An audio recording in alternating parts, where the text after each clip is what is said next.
Now, as far as the business here, what is your main goal? Like, what are you selling? Is it like affiliate products? Affiliate products is going to be the main goal for now. I do have, if you scroll down the page, you will see that I have a banner to the right, all the way to the bottom. That is a banner right there that takes to a ClickBank affiliate offer. And if you keep on scrolling down, I also have a related product to whatever they're looking for, which is the video on top. Gotcha. Okay.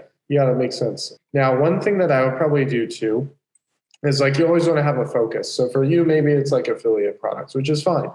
But as people kind of like scroll down and read, there's not one thing that kind of like stands out to me as far as catching my attention.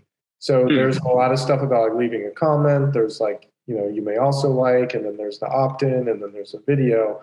If I were you, I'd probably draw more attention to this, assuming that this is kind of like why the people are here. I don't know, what your ads say, but as long as it's congruent with this and you have like maybe some like big red arrows pointing to it or something, that would be really good.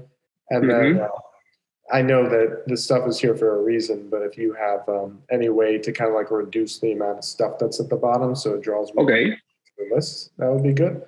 And then additionally, whenever somebody visits your site, having like a pop-up after, like 20 or 30 seconds that basically tells them that they can opt in to, in this case, Kick Your Sugar Fix. And just so what you're telling me is that basically repeat the same thing, but on a pop-up, right? Yeah, exactly. So like when somebody lands on any page, or if they don't make it all the way to the bottom, you're at least getting a chance to read about it. And you don't want to make it pop up instantly either. A lot of people make that mistake because it's like, I'm trying to like look at the site first and see if it's a good fit for me. But if it pops up instantly, it's like I usually just click the X and I try to read first. So usually like 20 or 30 seconds is a good amount where people can kind of see what it's about. And then you hit them with the pop-up. So that is another good option. So what we'll do here is send to one of my test accounts. Yep. Okay. One final step. Basically, what we can do, and I do something similar to this when people opt in on mine.